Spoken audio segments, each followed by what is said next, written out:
I'm Teneale. And I'm Kelsey, and we're financial advisors from 𝐴𝑙𝑚𝑎𝑛 Partners True Wealth, bringing you thought-provoking conversations around you, your money and your life on the Wealth Experience podcast. Welcome to Wealth Experience podcast. Today we're going to be talking about some practical tips on how to teach your kids about money.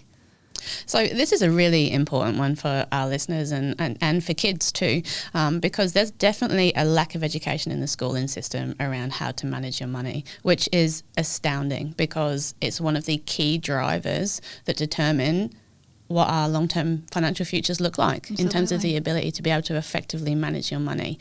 So hopefully in today's podcast we can give a little bit of tips and tricks on how to help your children understand what's good information, what's bad information, and how to do it in the most effective way. So Teneale, what do you think, what's some of the stats? What do we know of what that current situation looks like? Yeah, I always love to go with some stats, Kels. So ASIC actually released a study from 2021. I wanted to talk a little bit about that one. And this was all around the area of finfluencers. So financial influencers is what that means for us older generation.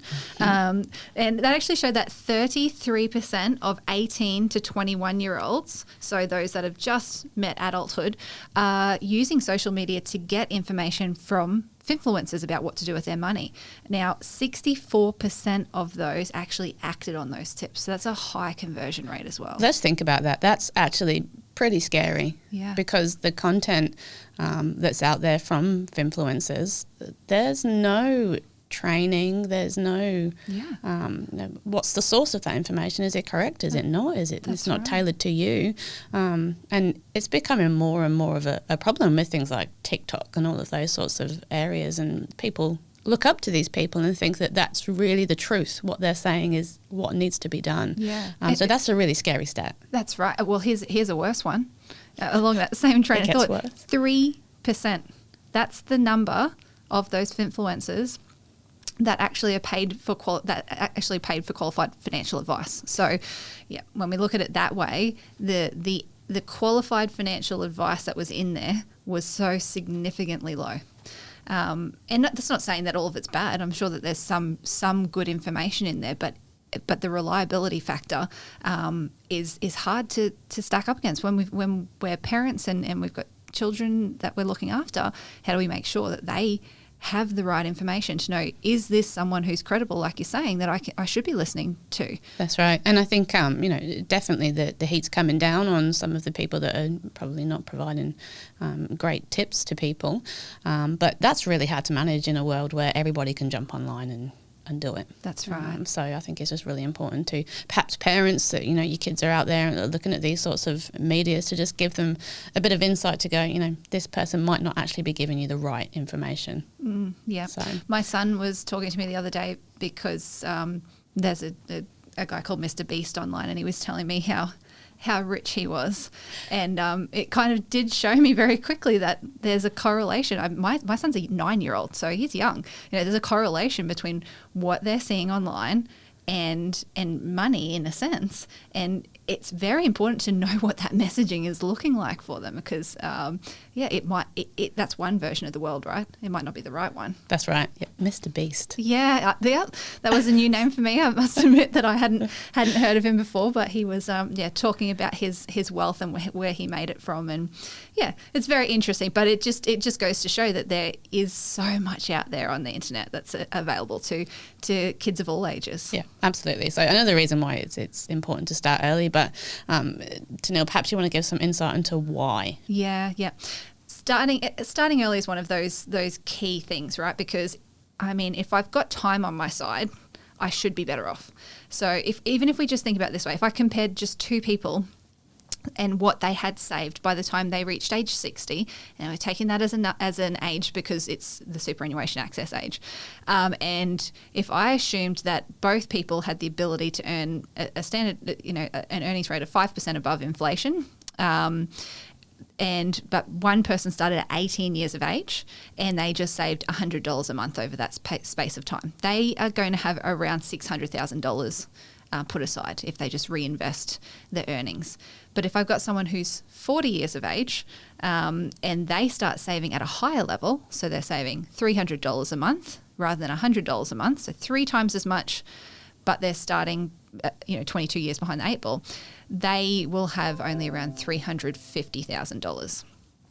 So what does that tell me? It tells me that if I've got an 18-year-old in that scenario, they can have almost $250,000 more by age 60 put aside, just because time being on your side is going to give you a much higher level of compounding over the course of your investment, lifetime. If we think about that for kids, that's equally as important then, because if I'm 18 years of age, am I really going to just set out and put $100 a month aside to something that I'm not going to access for another 40 plus years? Not unless I've had some disciplined education about it and a reason why. That's right. And you might start off with really small amounts, and it could be like, okay, well, it's going to be you do the chores, or however people like to kind of manage the incentives in their household. Maybe you'll get $5, and if you do that once a week, you just put that $5 away. And I think over time it'd be good to just sit down and talk them through, this is how much you've been able to build up over this period of time, and this is what you've earned on that money, and actually talk to them about it and get them understanding what this really means. That's right. We did a similar process. So if I bring it back to what we've done in our household, and every household will be different this way, but here, some of the things that can work is when the kids are really young, starting out with coins and bills makes sense, right? So introducing them to what money actually is and what it looks like, how it's used. And I saw something interesting when I was looking for a birthday present for Summer the other day for your daughter. Is in Kmart they've got these play coins and bills, which are Australian dollars and Australian notes. And I thought that was just such a great way of introducing it, even when kids are really little, because you can play shop, Yep. I'm sure that some would like to play shop. Yep, absolutely. She definitely would, and she'd be buying all the cakes. Exactly, yeah. So just getting them used to what the money terms are actually like to start off with, and then you can level that up and bring in those real notes and real coins, and kind of maybe split up the different ways of saving money for them. So I think it gets them used to it's an exchange. Yeah, you're buying something and the value of things. Yeah. Because by the time that our kids get to earning their own money, perhaps they're not really going to be seeing the physical dollar bills that you use, because everything's gone digital. As we know, I'm not really using cash too much anymore.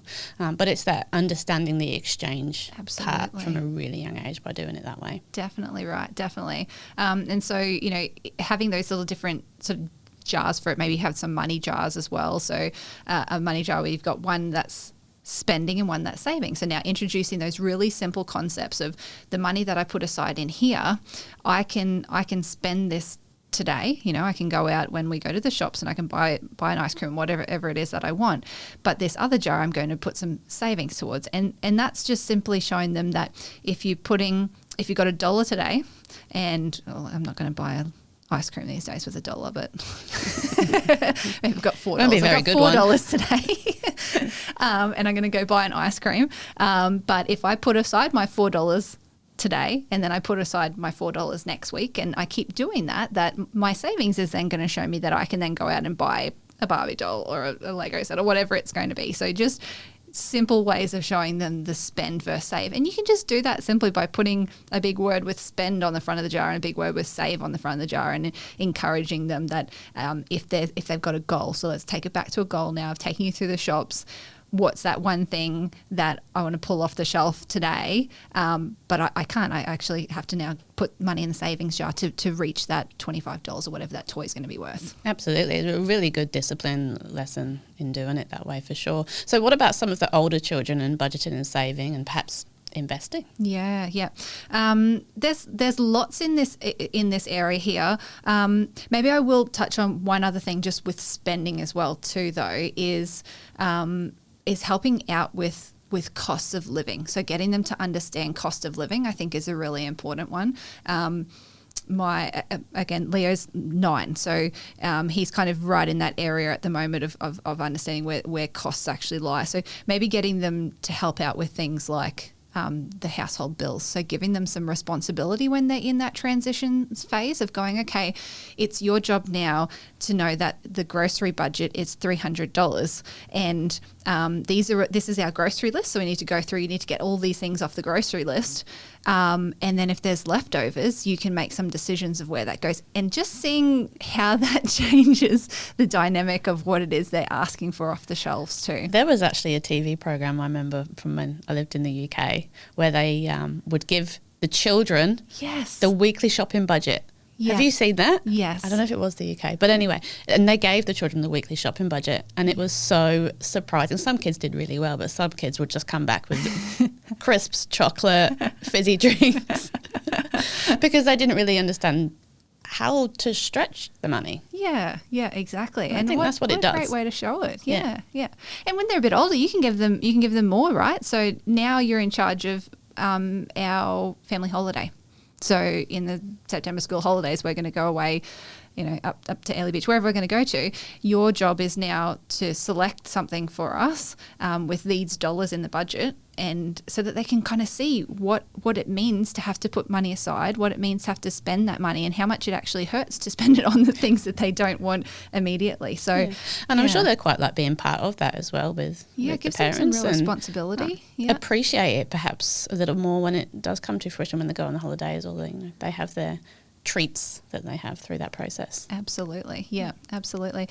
And that savings then. So then as the kids are getting older, let's translate that savings and the spendings from cash funds then into bank accounts, right? So now giving them access to a bank account, and if you've got a regular chore list and you're giving them some pocket money, showing them how to operate a bank account so they can see money going in. They can see even if you don't want to be earning interest on that because maybe you've got offset accounts or something like that yourself. Having an interest earning account for kids is always a great thing because it shows them that when they put money aside, they can earn more money on it. So just the basic concepts then of introducing them to interest and how that works. I was actually shocked because Leo's likes things now. Wonder where he gets that from. Our podcast on delayed gratification, I'll be getting him to listen to when he's older. But so he likes things now, right? And I was shocked at how well he took to the concept of putting money in a savings account. I thought that, and the idea here was that if you want something special, so maybe it's a once a year thing at Christmas time or your birthday, whatever it's going to be, you want something big and special, like a scooter or something like that, that you put aside money for that, right? Mm-hmm. And I thought that the first thing that would happen is he'd get to that point and want to spend all of it. But the absolute opposites happened in that he really has grasped the concept of my money's growing and I like to see it as a bigger number.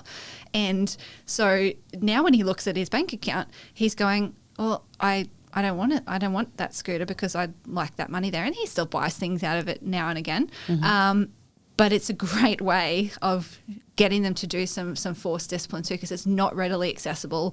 They have to, you have to log in and show them what it looks like at points in time, and they have to think about their decisions before they do them. They can't just go out and buy it. They've got to think about it and talk to you about it and come to an agreement. Absolutely. I think that's a really fantastic tip. And perhaps for the kids that are a little bit older and they're thinking about, well, I'm going to be driving soon, I might want to get a car.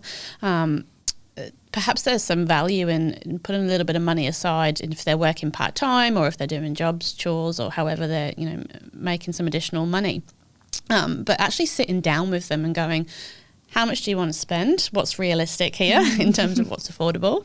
And then what's your time frame? And once you've got that time frame, to then understand, well, how much do I have to put aside consistently to make sure that I get to that number? Yeah, that's great. That goal setting piece that you're talking about is the critical next step for teenagers and before they're out in the real world and having to look after that themselves.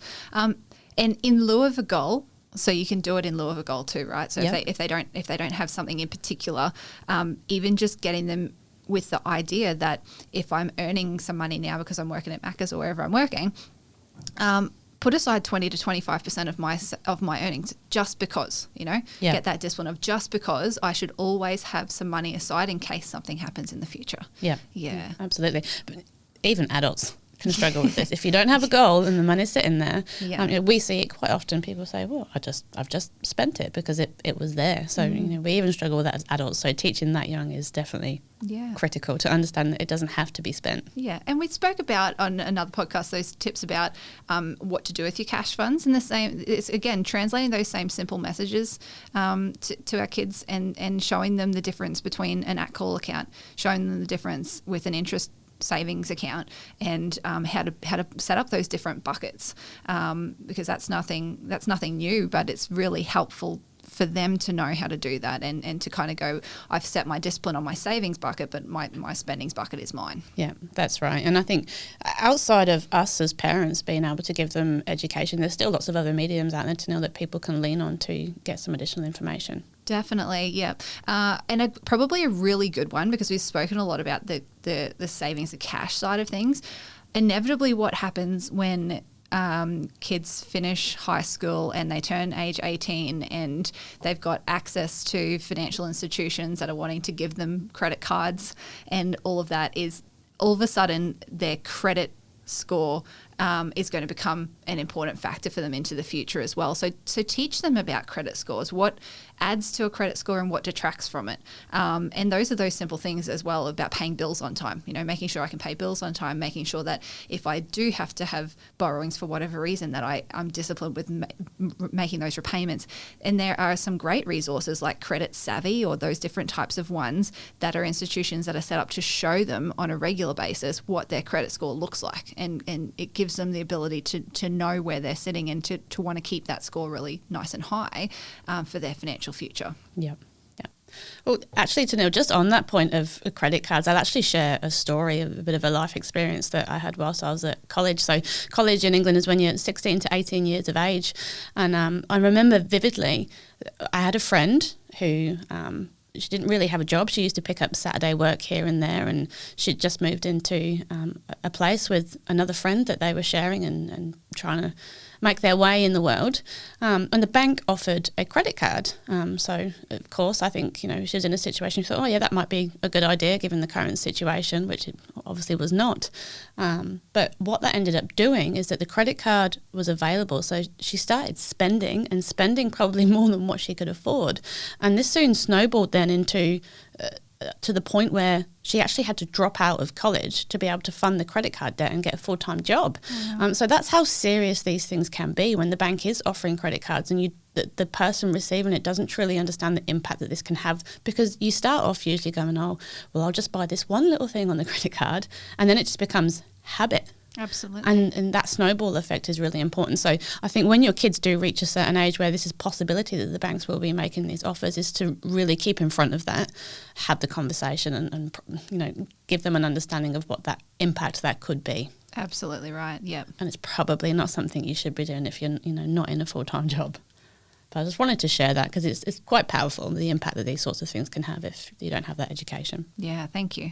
Yeah. Anything else to know that you've come across by way of apps? I know there's a couple out there. There's Piggybot and Mint, those sorts of things. Yeah. There's heaps of different apps. I think, and Money Smart has some different information available on it. I always think that Money Smart is a really great place to kind of start from, because it's got some great all-around information on all different financial topics for kids and for young adults. But yeah, like you say, Piggybot, that's kind of one that sets savings targets and tracks allowances. And again, this is not saying that these apps are the right ones by any stretch of the imagination. It's just saying that there are different apps that do these kinds of things. The Savings Spree, it talks about different savings, spending, investing, using fun activities to try and help them with that. Different ones that help about personal finances, budgeting, goal setting, anything that helps with those areas that we just spoke about, I think are really great apps. And then getting them to the right kinds of media content, I think, is the next thing. Yeah, because it's going to be there regardless, and it can be very useful. Yeah, that's exactly right. So podcasts that are done well, right, and are done by reputable resources are always helpful. So, if they're older and they're thinking about these kinds of things, there's things like TEDx Talks. Nelson So does and I think that's how I say his last name because I've only ever read it. It's Nelson SOH. He has one on financial literacy and the social media generation. And I thought that was just a really great listen. I really enjoyed that podcast. That TEDx talk. And then the next thing that I would say is just not fighting against that idea of finfluencers, but actually encouraging kids to do research on who it is they're listening to. So if they are a qualified financial advisor, they're going to be on the financial advisor register. If they're not, showing them how they can look into their background to understand what qualifications they would have, if any, to be giving advice on how to manage your money. Yeah. Absolutely. So I think there's some really good points that we've spoke about in there, and hopefully, again, our viewers have found it useful, and you can come back to us and give us some feedback around what's worked for you off this and perhaps what hasn't worked, or any input that you might have for anyone listening that they've found worked really well with their children and teaching them about money. So thank you for joining us again, and please don't forget to subscribe, like or share the podcast, and we'll see you again next time. The opinions of the presenters are objectively ascertainable and are not intended to be financial product or personal advice.